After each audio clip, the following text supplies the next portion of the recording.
Sure, we begin by recognizing that Manitoba music was founded on Treaty 1 territory, which is the original lands of the Anishinaabe, Cree, Oji-Cree, Dakota, and Dene peoples, and the homeland of the Métis Nation. And I would like to recognize the strong Inuit community here in Manitoba. Manitoba music respects the treaty in which our organization resides, and we commit to moving forward in partnership with Indigenous communities in the spirit of collaboration and reconciliation. Um, yeah, as I said earlier, my name is Alex Sani. I'm the Industry Development Coordinator here at Manitoba Music. And today we're joined by Andrew Yankiwski from Precursor Productions. And we're doing this Music Works presentation in preparation for our upcoming Song Camp workshop, which is going to be taking place in December. This session is being streamed to Facebook and YouTube and will be available for you to use as a reference, or if you need to go back and rewatch anything that you might have missed during the discussion. And this presentation is obviously part of our Music Works initiative, which are Music Works sessions designed to equip artists with the skills, tools, and information they need to grow their music as a business. The subject for today is Studio Jargon 101. As I said, we're going to be doing the Songsmiths Song Camp that's going to be happening in December, and we thought it would be a great intro to kind of get everybody primed up by talking about studio jargon. A lot of times you're going to head into the studio as an artist and you want to communicate with your engineer or maybe with your collaborators or maybe with somebody else, and you don't know the exact terms that you need to know. You know, we all talk about, yeah, this piece or that piece or what this does, and we're just going to kind of run through a little bit of an intro to make sure that you feel a little bit more capable. If you're not familiar with heading into the studio, don't have to be nervous about talking to anybody. Plus, like I said, we want to get everybody excited about the Song Camp opportunity, which is happening in December. You can check our website if you want to apply to it. But in the meantime, without further ado, I'm bringing in Andrew Yankiwski from Precursor Productions. Andrew's going to be one of our mentors, educators over the course of the week-long project, and he's going to be taking us through the stuff that during the actual song week, we're going to be working in studio with him, and he's going to kind of be prepping us for a lot of the education that we're going to be going through on this. The whole Song Camp opportunity, just to clarify, we're going to be meeting with music lawyers. We're going to be meeting with audio engineers like Andrew. We're going to be meeting with different collaborators and songwriters. We're going to be talking about royalties and song splits. We're going to be talking about all that stuff because the goal is we want you to be able to work with people creating music in here from your bedroom, out in LA, out in Europe, all over the world. And we just want to prep you so that you can kind of reach outside and get a little bit bigger. That rant done. We're going to move on to our guest of honor, Andrew. How you doing? Doing great. Thanks so much, Alex. Yeah, thank you for being here. So Studio Jargon 101. What are we talking about here? We want to make sure that we're clarifying how to communicate with someone like yourself. I walk into the studio, I need to know how to communicate with you. Yeah, I mean, what we're going to try to address a lot in this workshop / seminar this week of learning from our perspective. So I'm Andrew. I own Precursor Productions, as Alex indicated, a recording studio and audio post-production facility in Winnipeg. So because we do music and we also work on film, television, and digital interactive, we have to be really aware of all kinds of different standards that are out there for audio delivery. One of the things we consistently see, because we teach audio production as well too, with our students and with our clients, is often they have great creativity and they do some amazing things when they're just working on their own in a DIY kind of sense with their projects they're producing. Maybe they're even mixing pretty credibly on their own, which is just great to see now. The technology is now such that people have on a laptop and in their hands the software that if they're inclined, they can do incredible things on their own. So we're seeing people come in with great projects, wonderful creativity, but on the technical side, where things are consistently lacking is an understanding of the different jargon or the nomenclature, understanding the terms that you need to use to communicate with other people who are producing, who are engineering, which would include mixing and then ultimately mastering. So that's a challenge, because if you can't communicate with, say, the person who's mastering your song or with the person who's remixing your song, or maybe you and another peer are at an equal level and you're helping each other with production, but you're struggling to communicate certain ideas to each other, that's a problem and that's a challenge. Luckily, though, the industry, having been around for century or so, we've developed a lot of different processes and a lot of different nomenclature for things. And so I'm going to try to help introduce people who participate in the seminar to some of that jargon, which can be very intimidating and confusing. Today, we're going to do a real kind of quick glossing over of some things just to kind of get people's feet wet in things. And I'm going to drill a little bit deeper into what I call the music production workflow, which is the fundamental workflow that studios producing music traditionally used, going step by step. Nowadays, you're probably in a bedroom or a spare room with a laptop. Maybe you have a home studio, or maybe you're going into a studio periodically. So the workflow is a little different nowadays, but we still think at our studio there's real value for both our students and our clients in understanding what the traditional series of steps were that you would proceed through to go from a raw idea to a finished product, to a final professional release. So we think there's real value in that. So I'm going to go through that in a little more depth in the hour that we have today. And I'm also going to just kind of survey all of the other little topics we're going to be looking at throughout that week and do a brief overview so that people know what to expect and probably pick up a couple of, brief definitions of things. Don't worry, of course, when we actually do the week of learning, the Songsmiths Song Camp, we're going to be digging a lot deeper. Of course, the participants will be in our studio for one of the days. We'll be doing some streaming. We'll be doing some in-person and being in studio for one of the days, actually working together to set up your projects with our guidance will be part of what we do as well too. So we're not expecting today's session to have you just leave immediately with this fundamental great knowledge of all these terms and all these processes. This is just a brief survey to let you know a little bit what to expect and to inform you about some things that if you're interested, you'll want to follow up and take this Songsmith session. I don't know, Alex. Nice. That's my intro. And if you have any follow-up questions or anything. No, that was great. Yeah, I'm excited to hear what we're going to be going through. I know what we're going to be going through. We're putting it on, but just for everybody at home, again, this is a lead up. If you're just joining us, it's a lead up to the Songsmiths Song Camp that's going to be going on in December. And one of the big parts about it is getting in studio and learning some of that jargon and that workflow so we can expand our musical opportunities. So yeah, Andrew, let's get to it. Okay. So I'm just looking at things here. Maybe we'll start, since I did talk a bit about the music production workflow, maybe a good place to start is just to introduce that. And then from there, I will go through sort of our outline that we've created for our week. So I'm just going to share my screen. Bear with me for a moment. I'm going to make sure I have my right slide up here. And then we'll do a screen share. Choose that. Okay, and so now, let's get my slides going. So now you should be seeing the music production workflow first slide. Definitely. All right. Ooh. So yeah, I'll just walk through our this is very text heavy, but hopefully, having the text on screen, don't get too distracted by it, but it's just to reinforce the things I'm talking about. So, as I indicated when we did our intro here, the professional music production traditionally has taken place in a well-defined series of steps. Now, thinking about this goes back to the era where ordinary people, say, 30, 40, even 25 years ago, didn't really have access to professional music production facilities and tools unless they spent a lot of money. So it was a complicated and expensive thing to do. So you usually needed the support of a label to even consider getting into a professional studio of any kind. Obviously, things have changed now. So just be aware, though, that this series of steps harkens back to an era when everything was handled by professionals, often in multi-million-dollar facilities. Now, that's different now, but I think we can still benefit from learning how those people traditionally work and how some of them still work in the modern industry to this day. Although these kind of large facilities have been on the wane for about the last 15, 20 years, they still exist for things like film scoring or really high-end projects. And we can learn a lot as individuals who are producing, mixing, and mastering on our own from the way that these professionals work.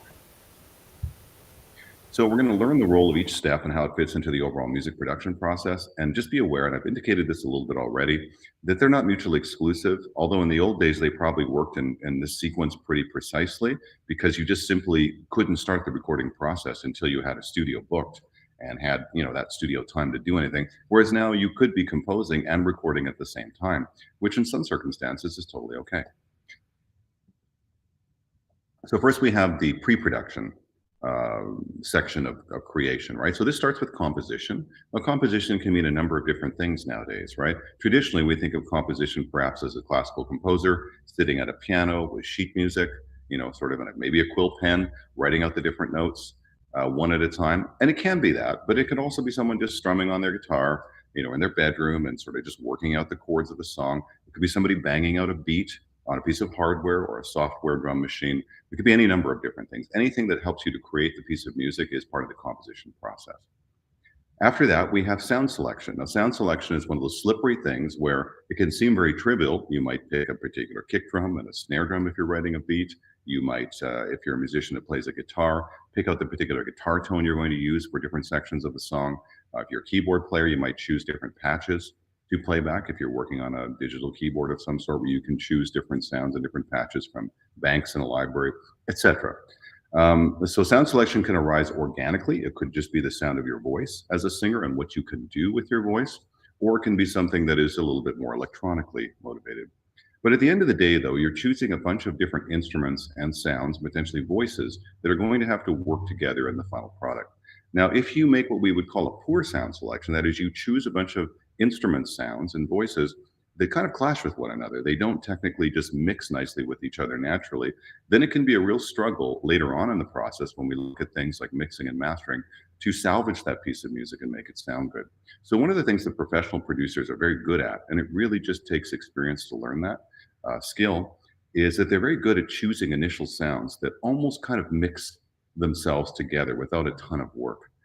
So, as somebody who's a mix engineer and mastering engineer, one of the things that can make my life really easy, especially when it comes to, say, mixing, is if someone comes to the table and they have great sound selection in their piece of music, such that all of the different instrument sounds just sort of organically work together. And that's something, once again, that some people have a bit more of an intuitive ear for. Often more beginning and intermediate producers will stumble upon great sound selection sometimes. So some of their pieces of music will just sort of magically work better when they get into the mixing process. Others will be a fight to the finish line where they'll really struggle to mix and engineer those sounds so that they work together. But it's something that I want to make participants aware of at this stage, so that you're aware that the sounds that you choose do matter. And the reasons you choose them are important as well, too. So you'll have to try and, over time, learn what makes for a good sound selection. We're going to try and help you to understand that a little better. So that's one of the things later that can make or break our mixing and mastering process. Rehearsal. Now, of course, once again, we can often think of orchestral or band rehearsal, people just practicing a piece of music. But it could be something like just jamming out a bass line, just jamming out a bass line on a keyboard until you get the exact groove and combination of notes that you want. It could be any number of different ways that you practice the individual parts of a composition to the point where you feel like you have the part in a fairly final form, and it can contribute to the song or the composition as a whole. Recording and sequencing. So this typically in the production phase, this is the next page of things. This is not pre-production anymore. Now we're into the production phase. So this is typically when we would go into the studio. Now you might say, well, Andrew, my studio is my bedroom, or it's my attic, or it's my spare room, or we're renting a space downtown with my bandmates. So, we're kind of always writing music in the studio. All the things we do are in that same space. That's true, but you may be aware of putting on different hats. So, for example, just to take a step back from these notes for a second, when you're doing the pre-production phase, you're wearing a certain hat. And that hat is of somebody that is being maximally creative and is kind of taking the necessary steps to make sure that we actually have a song or composition to produce and to record. So that, that's that crazy person that might stay up till 4 or 5 or 7 in the morning. If they have a great idea, they have to just blast through until that idea comes out completely because they might lose it. It's not somebody who's probably focusing on labeling things in their project, on color coding, on organizing it. You have to just get the ideas. They just spill out of you. You have to get them in some form that you can actually work with them. And it's often very driven by inspiration. As you move into the production side, you now put another hat on. And so even though you might be working out of the same physical space, you are behaving in a different way now, right? Your focus is now on different things. So this is a slightly technical process here. We're going to get more technical as we move through to the other stages.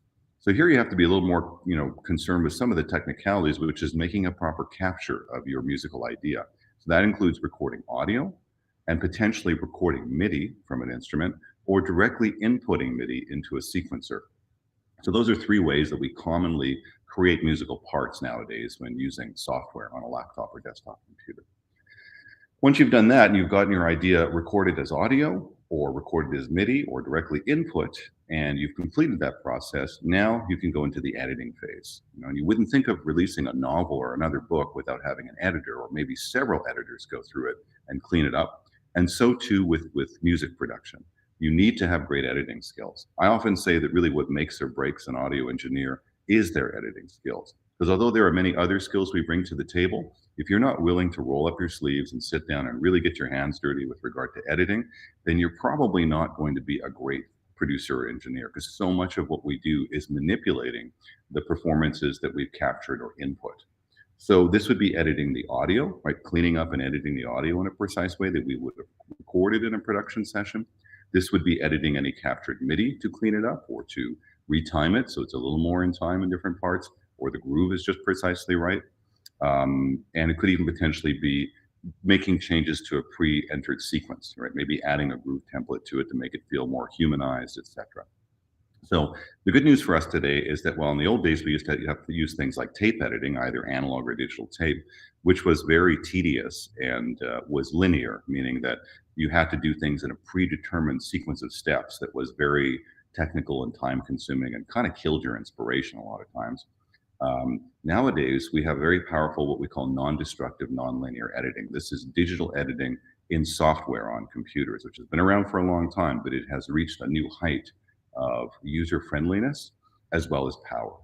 So non-destructive, non-linear editing is your friend, and it means that if you're willing to put the time in, you can do incredible things to manipulate the audio, to get your vision to come to life, even if the performances that you captured weren't quite what you had hoped that they would be. Next up would be arrangement. So arrangement is another one of those areas like sound selection where when I'm working on somebody's mix or when I'm mastering their song, they might do all the other things right, but most often where I see weaknesses in people's creative process, things that could really help us in the mixing and mastering process, is during the arrangement process.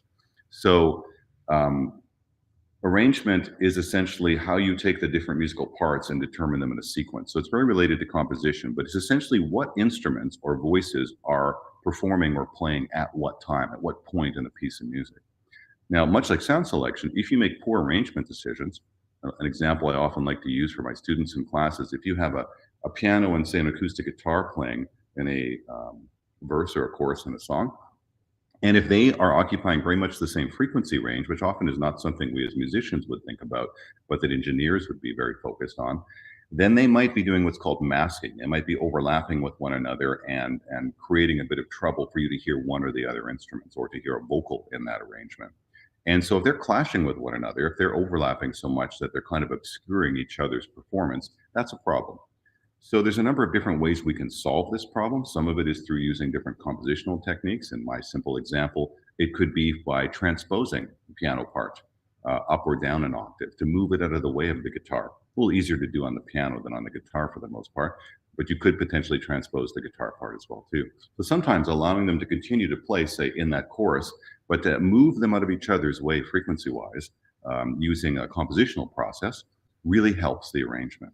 Another thing that you could do is you could set them up in the song so that they never play at the same time at all, right? So the guitar could be in the verse and the piano could be in the chorus, for example. Now that may not be desirable, but it's definitely a strategy that you could look at to solve the problem of those two instruments masking one another or clashing with one another in the mix and kind of muddying or concealing each other's performances.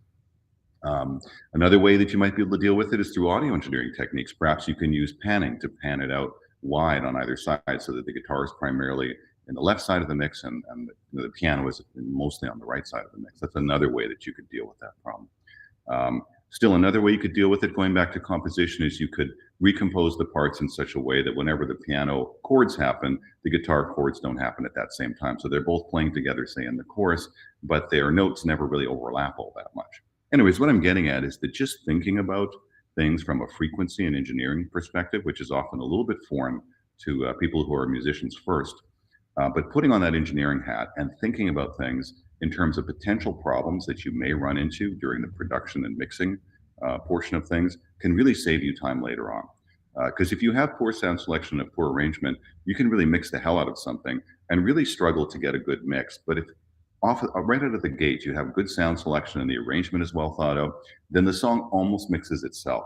And then we as engineers, or you as the engineer who is engineering your own song potentially, really has the wonderful situation where you can just fine tune and just make things sound even just better during the mixing and mastering process, as opposed to fighting all the way to the finish line.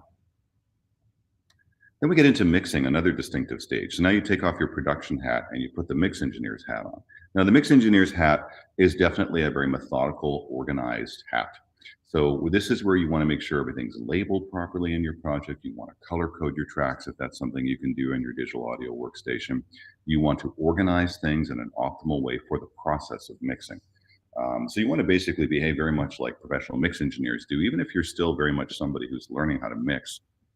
You can still use the same basic process as professional engineers, and although you might not get the same quality results off the bat, in time, you will get better and better at it. And you'll get better results even right out of the gate. So mixing has a bunch of sub-processes. The first one is level balancing. And so this is where you are basically balancing the faders on your mixing board so that the relative levels of the instruments can be mixed together. Now, in some ways, this is the most rudimentary form of mixing. Before we had equalizers and compressors and all kinds of other fancy processors and effects available to us, if we go back to the 1930s, 40s, 50s, and 60s, when we had very limited studio gear compared to today, the primary form of the way that you made a song sound good on a record was through just level balancing. So in some ways, it's the most rudimentary skill. In other ways, though, it's at the end of the day, the skill that makes or breaks the final sound of the mix. So we set up an initial balance on a mix, and then we keep fine-tuning that throughout the mix process. And although it's pretty easy to set up that initial balance, as we start to add different processing, equalization, compression, other things that we're going to talk about that we do in the mixing process, we have to make tweaks and changes to this initial balance to the point where at the end of the day, that final balance really can make or break just how good our mix actually is. So it's one of those deceptive skills that's very simple to start with and then actually gets devilishly difficult towards the end, as we have heard our song many, many times over from the production and mixing stages. Stereo imaging or soundstage is how you place instruments in our left to right portions of our stereo field. So in stereo, we have two speakers and we have this virtual soundstage that you can place the instruments on. And in imaging, we really are focusing on what's going to be in the middle of the mix, what's going to be slightly away from the middle, and all the way through to the extreme lefts and rights of the mix, to the extreme sides. We actually have quite a bit of space to place our instrumentation and our vocals. And one of the mistakes that a lot of beginning mixers use, or frequently are guilty of, is not utilizing that full stage. So for example, you might have a number of things like a lead vocal, a kick drum, a bass guitar, a bass instrument, clustered to the center of the mix, and then you might have some nice wide keyboard sounds or guitar sounds on the outer edges, with nothing really in between. So that's a challenge, and that's something that you want to avoid. So learning how to nice and evenly and logically distribute your instruments and voices throughout the soundstage is a great way to move instruments out of each other's way, and it can save you a lot of grief in the later processes that we're now going to talk about. Once you've completed your level balancing and your imaging, then dynamics manipulation comes next. Now, this can be literally things like setting the automation of different instrumental parts. So for example, that a voice, which has a part of a performance where a note is too loud or a phrase is too loud, and it's just overpowering other parts, has been turned down. Its gain has been turned down a little bit. And another part of the performance where it's a little weak, maybe the singer was running a bit of a breath, or just naturally it's in a lower part of that singer's range, and they make it quieter just as a result of not being able to create the same amplitude, we would turn the amplitude of that part up a little bit. So this is us deliberately manipulating the volume over time of the voice or instrument parts. Now we can use certain processors to do this. Most commonly used are things called compressors, right, which are dynamics processors.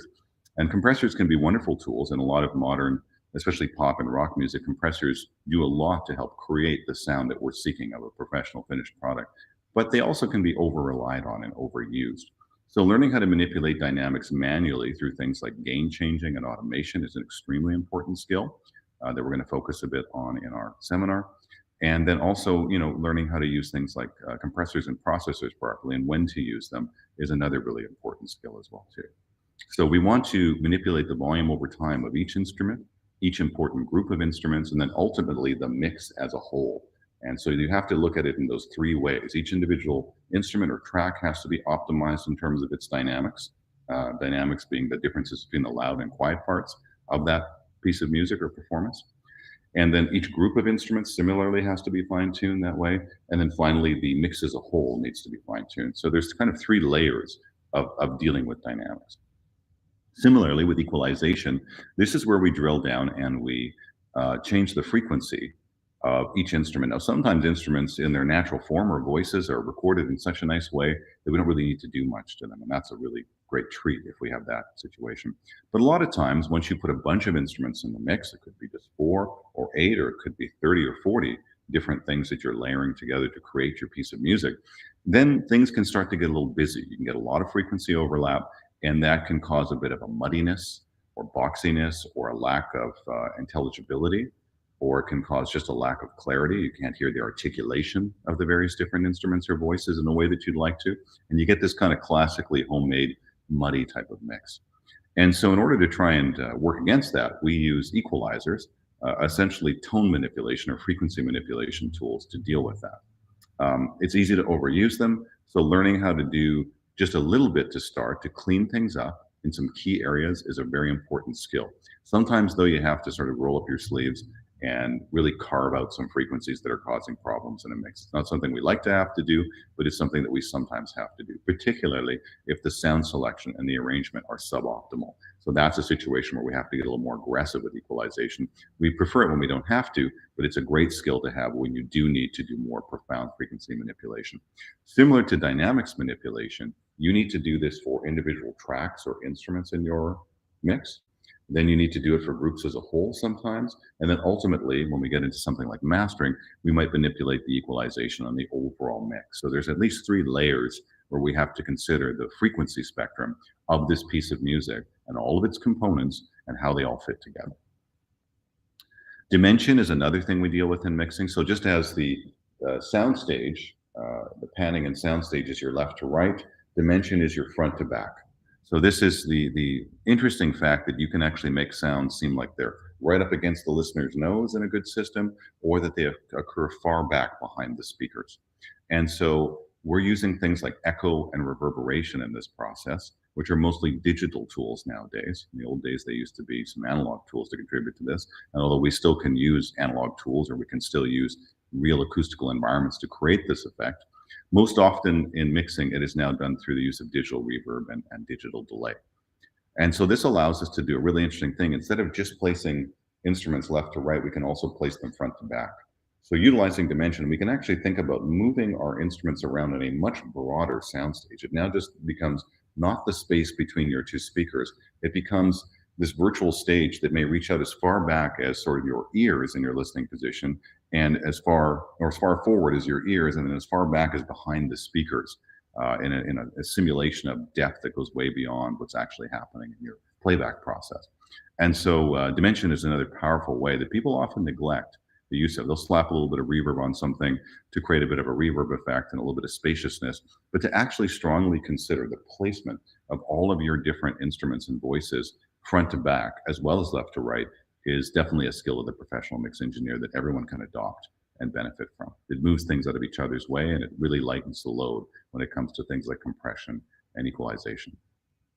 Next, we have effects. So these would be more like creative effects, right? This is your chorus, your distortion, your phasing and flanging that you can introduce. So you can manipulate instrumentation in a creative way to color different instrument parts, either subtly or in an extreme way. And sometimes you can even do something more extreme to whole groups of instruments or the mix as a whole. So we call these effects globally modulation effects, distortion effects, etc. Now there is a plethora of these types of effects available. You go back 30, 40 years ago, it was a relatively small selection still, but with the introduction of digital effects, early it was just hardware effects, and now we have everything from digital and analog outboard gear to tons of software plugins. I mean, it's a dizzying array of ways that you can manipulate things. Often you just need to do a few little cool things in key places. We don't want to overuse effects, but they are a creative part of our mixing process. Most of mixing, as you've heard, is fairly technical up to this point in time, but when you use effects, it's definitely one of the places you can make a more obvious creative decision. Now, at the end of the mixing process, we need to rebalance and we need to test our mix. So very unusually would our mix be, perfectly completed when we just complete all the steps we've looked at. Usually we need to take a break. If you have the luxury of time, you can take a few hours or a day or a week's break. The longer you take a break between, finishing working on the mix and testing it, the more clear your head is going to be and the more likely you're going to be able to actually come to the table with some clarity and make good decisions about what you're hearing. It's tough because throughout the production and mixing process, if you're wearing both hats, then you've heard your song or your composition many, many times. And so you're very close to it, and it can be hard to be objective about it. One of the nice things about hiring professional mix and mastering engineers is that they're more objective about things because they are not you. They haven't been living with your song as closely as you have, so they can come to the table with a more clear technical and creative objective. Having said that, you can adopt a lot of those behaviors by taking a little bit of a break between producing and mixing, and then taking a little bit of a break between finishing your mix or being close to being finished, and then testing it and rebalancing it. You can freshen yourself up a little bit and use some techniques, which we'll talk further about during the seminar, to clear your head and actually hear your mix more as it actually is, not what you think it's like in your head. So what you need to do at this point is to test it. And even the professional engineers who work in multi-million-dollar acoustically treated studios that are darn near perfect, those people still take the mix out to their vehicle, listen to it in a car stereo. They might listen to it on a Bluetooth speaker, perhaps in earbuds, perhaps on the laptop speakers of the phone. The less accurate your monitoring environment, the environment in which you're actually mixing the song, the more you need to comprehensively test your mix and then tweak it.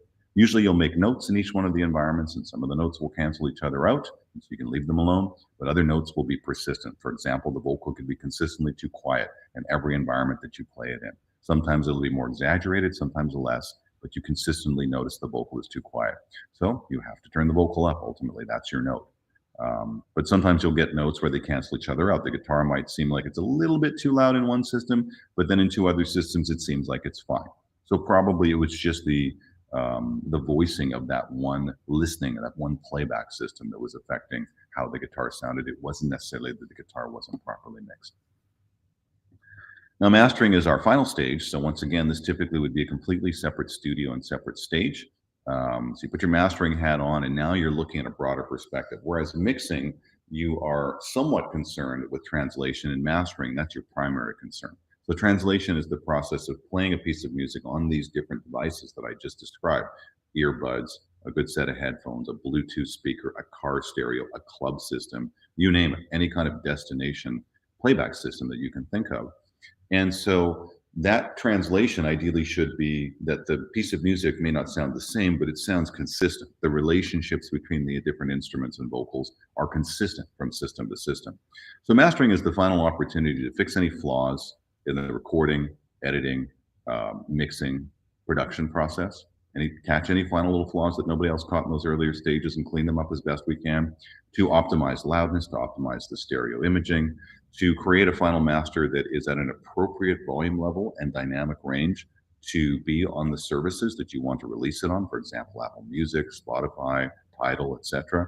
So there are specifications, as we'll talk a little bit more about later today, that mastering engineers are aware of, that music will have to meet in order to sound professional on those platforms. Obviously, if the client delivers a very professional sounding mix, then that makes life a little easier. But often, if you're doing your own mastering, you're just kind of, making the best of what your skill level is along the way. Now, traditionally in mastering, you have somebody who worked in the same room for maybe 10, 20, 30 years in a crazily expensive, esoteric, acoustically treated environment with really, really accurate loudspeakers. And once they finished mastering that song in that room, it pretty much was guaranteed to sound good on a range of systems, and you were done. And that process would take about an hour per song. Still does to this day.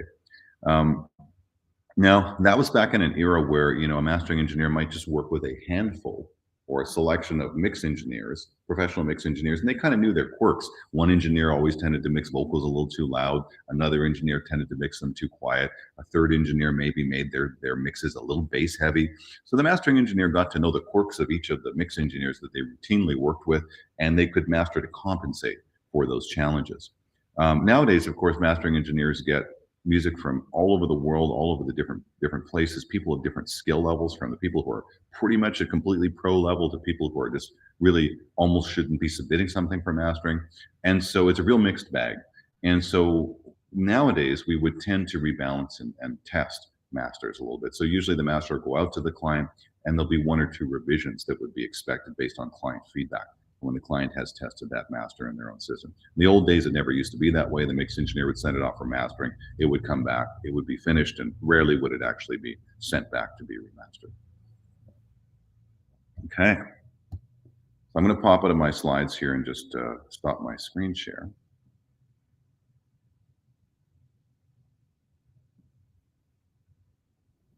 All right, so that is a little overview of the music production workflow. Hopefully that gave you some insight. I mean, many of the things a lot of you probably have heard of before and worked with. Hopefully there were a couple new concepts or new things there. Like I said, it gets a little bit different nowadays when we're not actually going to different facilities and to different people to get these steps and stages completed. But the basic process is still really valuable in terms of knowing what hat you're wearing at what portion of time, and then how you should be focusing on what types of listening, what types of skills you're bringing to the table. So I still really think there's great value for our students and clients and for you folks out there in learning a bit about how traditional recording, mixing, and mastering engineers have worked, and producers as well, and knowing sort of, at what stage of the process you're in when you're trying to create a finished product of your own song. Alex, I don't know if you have any follow-up questions or comments to that. No, I definitely, it was good to hear and to see, kind of like, the methodology that you're going through, and you're looking through that. And I think a lot of times for people working at home, working out of a home studio, like you were saying, it's something that's overlooked. But I think also just the idea that they never get to it, and it's just something that they feel is maybe out of their reach, and it's complicated, and I'm just going to make music and then move on to the next one. So it was really cool to see that it's not necessarily out of their reach, and it's not necessarily something that they have to neglect. So I do appreciate that. For yourself, because you're working in a lot of post-production and things too, and you coming up from as an educator and then into working on that end now, what are some of the things that you're noticing when you are working with people kind of coming up? What are kind of some of the major things that you notice them getting stuck at when they're trying to communicate or work with you as, like, they don't know the terminology, they don't know what they're describing. What are some of the things where you see people getting hung up? That's a great question, actually, and I'll do my best to answer it in a succinct way. Not my strong point being brief in my answers, but I'll try my best in light of our time here. No problem. So one of the challenges that I see, well, there's a couple different ones, and some of them are unique to this particular point in history. So when we started out in audio production, I started out dabbling in 1992. Got a bit more serious about it in 1995, got quite serious about it in 2000, obviously, when we opened our studio, because we've been doing this for 22 years. So, I go back to an era that is like 30 years ago, which is disturbingly dating me here. But the challenges were quite different for people at that time, right? Just getting access to expensive hardware equipment, which, could run into the thousands or even tens of thousands of dollars. The manuals and instructional portions for that equipment were written for professional engineers. So even then, if you read the manual to a piece of gear, you often couldn't understand it because it assumed you knew so many things that you actually didn't know, right? Figuring out how to make that gear work together was often a multi-month or multi-year process, and often needed more than one person to operate the equipment to really, effectively work in the studio. So those were our challenges, going back 25 or more years ago. Nowadays, you sit down with a laptop and a digital audio workstation and the software that's there, and for the most part, you really have at your fingertips everything that any professional engineer in history had, possibly even better. And it's no hyperbole to say that. It's a crazy time, and it has been that way for a while. However, the other side of it is education, right? So now you have this wonderful wealth of Instagram videos. And I don't know if people are doing things on TikTok. I'm old and out of touch, but you have all this information that's on YouTube, that's in different forms out there that you can access. And I've seen people really up their personal skill level through self-learning to an incredible degree. And that's so exciting to me. There wasn't even a single book authoritatively written on mastering when I started to master music. The way people learned mastering back 22 years ago and further was they mentored with a mastering engineer. Well, it's challenging in a place like Winnipeg where there may not be that many of them, and they may perceive that there's a lot of competition. They don't want to teach people their skills. To get that kind of a mentorship was pretty rare back in the day. So it essentially meant that you had no source of information for something like mastering. You really had very limited ways you could get that information, which was frustrating and demoralizing for people. Nowadays, of course, you can watch any number of different freely available videos and read blogs and things like that on mastering. The challenge there is the quality of the information, which ranges from excellent information to half-truths to things that are just really untrue. And you as a new person can't really vet that information. You're not in a position to really vet that information. So one of the challenges we see is that students will do certain things right in their projects, which are amazing, like that they've gone and learned this on their own. And it's very exciting to see them come in having reached a certain level. But a lot of them will hit a certain plateau. They'll get to sort of like beginner intermediate level, say mixing, where they're now starting to EQ and use a compressor and do some of the things we described in our earlier process. And they'll get confused and stuck because they're not really sure what information is good information. And they'll try some of the things they see on videos, which are touted as these great tricks. But those tricks are often just used to sell a product, or they're used to push a particular sort of agenda. And so then you'll see the student will try these techniques, which seem so magical in the videos that are ideally designed to demonstrate them. And then it won't, in fact, fix that vocal or fix that bass line or whatever. And then they'll be really extra confused. They'll be like, well, because everybody's saying I should do this and I'm doing it, but my ears are telling me I'm not getting that result. So I guess what I'm saying is the challenge today is that you're inundated with information, and it can be tough to vet what information is actually good information. So whereas we back 30 years ago had the challenge of just getting our hands on the equipment and setting it up and operating it, and then trying to fudge our way through a manual that was never written for an ordinary mortal to understand. People today now can get much further, but when they get stuck, it's extremely confusing because the information is contradicting itself. I'll pause there for a second. I can add more to that, but that's one area that I see. I don't know if that's something you want to have a follow-up question with. No, I mean, I more of a follow-up comment. I do see a lot of times just talking to people how easy it is for someone to get, like you said, in the sea of information that is out there. I think when people are getting used to it, like because you're not aware of the intention of the person giving you the information, like what is their end game by giving you this beautiful free information, you can get lost very, very quickly, you know. And the point you made about something, an example that was designed perfectly to illustrate this magical thing, your example at home is not designed that way. And, you know, so I really do, I do see how troublesome that be. Do you find, and I don't want to take you too far away from your second point, but do you find that there's a little bit of deprogramming sometimes that needs to happen when somebody comes in because they've inadvertently crammed all of this potentially great, but maybe way too high level, way too complex, without the base understanding? They have to be a little bit deprogrammed sometimes and get back to basics to get where they need to go?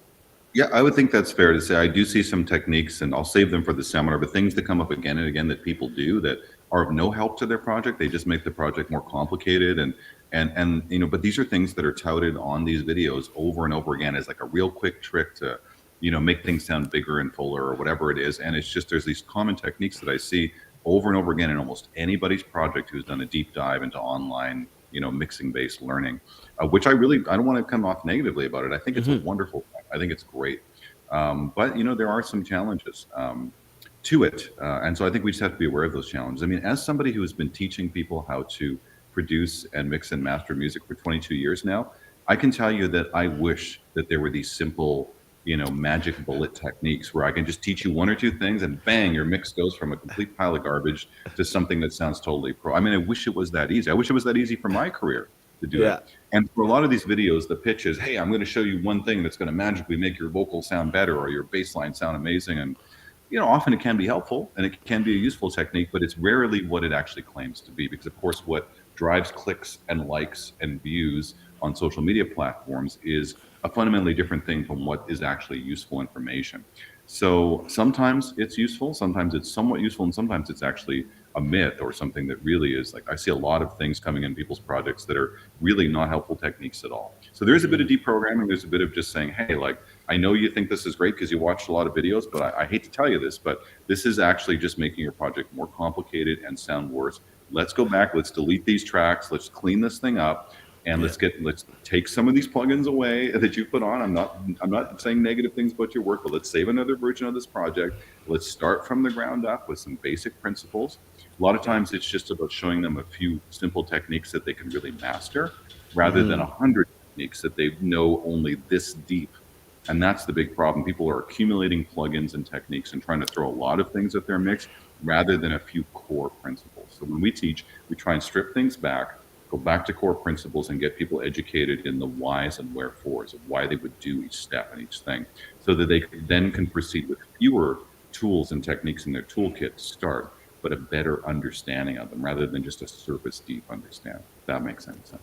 No, that makes perfect sense. You mentioned, as we were talking earlier, about wearing multiple hats, and when you're working with a bedroom musician, putting on that audio engineering hat is it's a big step. It usually means that maybe there's been a little bit of an investment financially and a little bit higher into some things, and it's easy to want to be as good as a creative. You want your creative mind to, you just figure that you transfer right over to the engineering side. And my song is so great. Now I just need you to be able to get that to translate. What are some, off the top of your head, what are some simple things that if I am going to get ready and spend a little bit of money, we bat around all these great words and buzzwords and exciting things, and depending on what you're checking on your YouTube channel, like when you're looking through, that those ads for different plugins and packs and all of this stuff start to add up. What are some simple things that if you have a bit of money burning a hole in your pocket, what are some things that might make sense to invest in, as opposed to throwing your money away? Maybe you should slow down first before you get into that. Yeah, I mean, that's a good question and a potentially challenging question, but I'll do my best to because I think that is one that is on people's minds. I want to start first by actually kind of saying something that's the opposite of that question, and this is not to avoid answering it, but we really try to focus in our studio on technique as opposed to equipment. Now, I'd be lying if I said I didn't love it when I got a new set of monitors or a mic or an audio interface. I mean, it's totally okay to be excited about a purchase that is going to take you to the next level. It's going to improve on what you had before.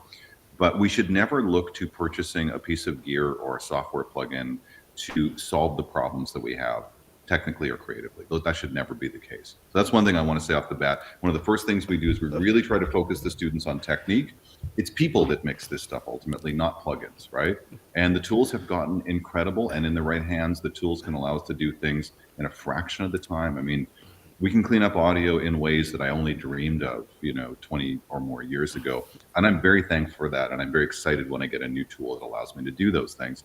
That being said, we never want to look to the tools. There is a natural tendency in this area, in this field, for people to become extremely focused on the tools and become collectors of monitors, audio interfaces, software plugins, libraries of things, with the idea that more is better. And you can hear a bit of a theme. I'm a minimalist kind of at heart. A bit of a theme in some of my earlier discussion is stripping things back to the core principles and then building layer upon layer with really good knowledge about how to do things.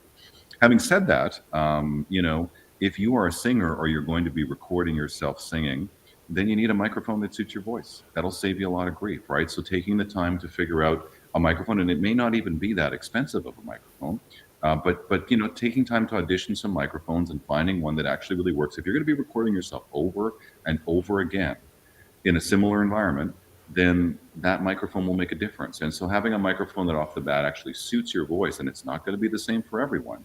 So don't buy any information out there that suggests that this one microphone is a magic bullet. There are microphones that tend to sound good on a wide variety of sources, and they also sometimes tend to be extremely expensive. So that may not be the ticket for you. Having a basic audio interface so that you can record things into your digital audio workstation in a clean and quiet manner. A little bit of acoustic treatment in your environment, right? So if you're going to be recording yourself singing or playing an instrument, it can be duvets, blankets, it can be couches moved around. It doesn't always have to be super expensive treatment, but putting that time into understanding the impact of those things. These small things, which might just involve temporarily rearranging a room for the week that you're recording or something, can have a massive impact on the quality of what you're doing. So you just need to do certain things that help to improve your situation. When you're ready, if you're mixing, learning how to mix in even a small set of studio monitors as opposed to just in headphones. Obviously, a lot of people are relying on headphones or even doing some quite credible work in them for a number of reasons. It doesn't disturb other people in your household, tends to be a more affordable option. Headphones are easier to set up. You just pop them on your head and away you go, and you can be in different environments and still working on your music.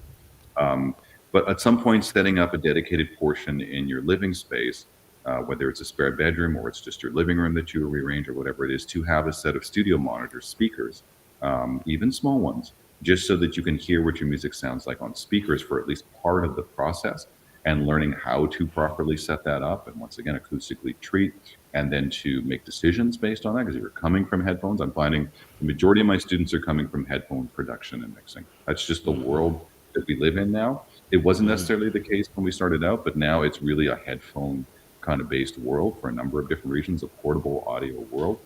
And that's great, but headphone mixes don't always translate. And so you have to learn how to make headphones work for you while still using some type of a speaker in your process as well too.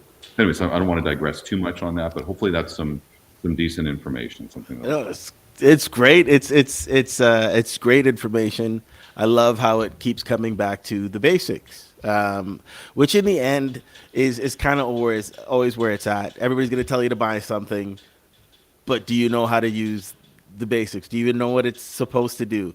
And if we don't know what it's supposed to sound like when it's done right, and if we don't know what it's supposed to feel like when it's going well, how do you ever know that you're kind of on that right path? I really do think all of this is great. We kind of covered, some of that basic stuff, and the terminology was going great, and then we also talked about kind of the workflow. We're kind of getting, I know we started a little bit late, and I don't want anybody who's kind of booked off the hour or is heading back from lunch to miss anything. But I do want to, if I was to put a bow on anything, I was to leave anybody with kind of a last kind of thoughts to get them to sign up for the Songsmith Song Camp workshop. What are some things that maybe you might want to say to them that something they're going to benefit from the week of learning? Well, I'm just going to pop open my my outline here, and then I can just bullet point some things here, right? So Perfect. we're going to have a couple different days. One of our days is going to be a sort of like Zoom style session, and the other day is going to be in studio. And we're going to talk and cover a number of topics that I think can be very helpful to participants. So really, if you're somebody who is self-producing and who is at least dabbling in mixing, I think you want to be at least doing some level of mixing, even if it's pretty primitive at this point. That's totally okay. So many times students and clients come to me, and then when it comes time to plug their laptop in and show their mix, and I get it, they become incredibly self-conscious, even though that's why they're here. They're here to show it to me.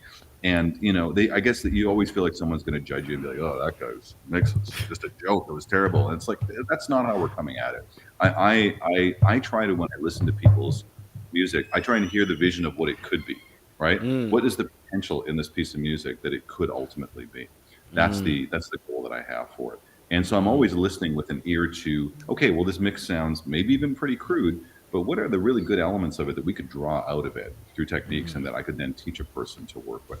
So that's the focus that I'm trying to bring to things. And so it's weird how people have that little bit of self-consciousness, but then when they show it, it's rarely as bad as they think it is. It's really often, there's so many perks, and it's so impressive that they've been able to get to this point on their own with just piecemeal information from books, the internet, etc. Anyway, so that's one point I want to make. But let me hop into our sort of our outline here. So we're going to talk more about studio terminology. We're going to dig into things that we didn't even touch on today, about your setup, about everything from unsexy topics like cabling, which is still very important, to how projects are set up. We're going to focus a lot on organizing, labeling, color coding, and particularly going back to the organizing part, organizing your project in the way that it will be optimal for mixing as opposed to production. So one of the big mistakes people make is they're producing music a lot, and that might be something they're quite good at. And then they go into mixing and they use the same project. It's like set up the same way. And the way you set up your project to produce it, when you're that crazy person that's staying up till 5 a.m. to just try and spit out some ideas before you lose them, is not the same way you'd set up a project as an organized professional mix engineer. And so that can be really hard to digest at first. It's like, well, this is my song, and this is how I set it up, and this is how it makes sense to me. There's like a preciousness that comes with that. But we're going to help people to disabuse themselves of that. And I often am a strong advocate of, you have one project in your digital audio workstation set up for production, you take it to the distance and you get it to the point where you have a song and it's finished. Now you take off a new version of it and you go into the mix. You actually now work in the mixing stage of things. And that might seem a little cumbersome to some people, but it's a really good way to separate. This is my production project, and I got to get to a certain point with that. This is my mixing project. I love that. So that's something I think that's a very important thing to note. Um, a couple other things. So we're going to look a lot on organizing, setting up, labeling, and behaving in the project form like a professional mix engineer. We're Mm, going to, and silly things like labeling and color coding can sound superfluous, but they can really shorten your time frame. And just organizing a project can shorten a mix. One story I like to tell my students is that I'll try and do without profanity because I usually profanity when I kind of say, we'll try and be respectful of everybody's right to not have profanity spouted here in a live fair. stream. But I remember if you go back maybe 17 years ago, I was working as a professional mix engineer, but I still was very much learning my job. Like most people, I learned pretty much entirely on my own from working on projects. I was fortunate to have people coming in and trusting me to work on their stuff while I was still learning, as many of us do. And I was reading in a lot of books. I was tearing through and pouring through a lot of books at the time about how professional mix engineers usually spend about 2 to 6 hours on a mix. Mm, And it was mm. taking me, in some cases, north of 20 hours to actually complete a mix. And I was like, how are these guys doing it? Like, I'm working my butt off here, putting 20, 25 hours in, and I'm still not entirely happy with the result. I mean, it's fine, but it's not what I really hoped it would be at that time. How are these guys doing it? There's got to be a way that they can do it. So after reading many books and that, I just set a challenge for myself. I'm going to find efficiencies in the way I organize my projects in each of the processes that I work in. I'm going to find ways to do them quicker and in a more targeted way until I can start getting that time down from 25 to 20 to 16. And, slowly but surely over the course of a couple of years, I got down to the point where I could do a mix in about 6 hours reliably and sometimes in 2 or 3 hours. Speed Nice. mixing, sometimes call it when you're doing the two. Sometimes you just have a deadline and you're like, somebody's like, I need to get this done. I don't care. I'm going to throw X amount of money I need this thing in 2 hours so I can release it tomorrow. And you're like, I don't want to do this. This is not my work. And you just sit down and you just Get it turn it done. into like a machine. You just power this thing up. Anyway, so I want to get too excited here, but hopefully I'm not too far off topic. But that's just some things I wanted to mention because that was my own experience and my own frustration, even working as a professional. And I just had to figure it out. And now I've taken the techniques that I've used and I've put them into this document, which we're now going to be using to frame at least the majority of the teaching we're going to do in this workshop. Basically finding efficiencies and setting yourself up in a way that you can minimize the number of steps to complete a task. Hmm. I'm really, yeah, no, I'm really excited for this, and for a lot of like we mentioned before, for a lot of musicians, the end goal is never to be an engineer. The end goal is never to be, somebody who's flinging files back and forth and making sure that the conversion rates are perfect, and that have all a million templates. But the thing is, they want to be able to share music and they want to be able to collaborate at a high level with everybody that they could, and open their opportunities. And by learning a little bit more of this, and by learning how to kind of bring up that game. I'm not expecting anybody to become a professional mix engineer at all. But what I am hoping is that this will kind of put you on the path to be able to finish more music and to collaborate easier and to find yourself more opportunities. And I'm really excited for anybody to apply, so that they can get a chance to experience this. Andrew, wealth of knowledge as always. I'm so happy all the time when I get to talk to you, and I'm excited to be able to spend some time in December with everybody that applies to learn. We're gonna have a great time at the Song Camp, and we're gonna be seeing quite a fair bit of Andrew, and learning from him. Andrew, if people wanted to get in touch with you right after the live stream, where would they go about doing that? What's the best way to get a hold of you? Yeah, so our website is precursorproductions.com. And so it outlines our studio offerings and our courses. And there's just our info at precursorproductions.com. And there's also a form on the site that you can use to connect with us. And, we're also in all the usual places like Instagram and Facebook page and all that sort of thing. But Precursor Productions and precursorproductions.com, that's the ticket right there. Just head there, and then you can message us right through our page. Perfect. We just made sure to throw that up in the stream there. So if anybody's watching, you can just click on that.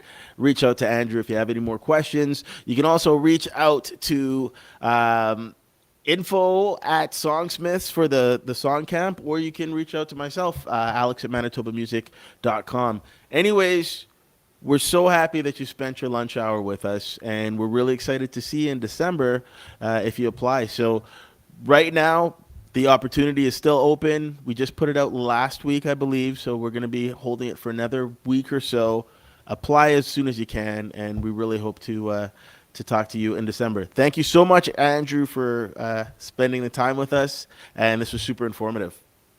Excellent. Thank you so much, Alex, and Ashley, who's hiding out in the background. Yes, shout out to Ashley at Songsmiths. Okay. This has been another Music Works presentation. This has been Studio Jargon 101. That has been Andrew Yankiwski from Precursor Productions. Ashley Vienyanj has been kind of manning the boards on the other side there, so big shout out to her. And again, I'm Alex from Manitoba Music, and thank you, and good afternoon.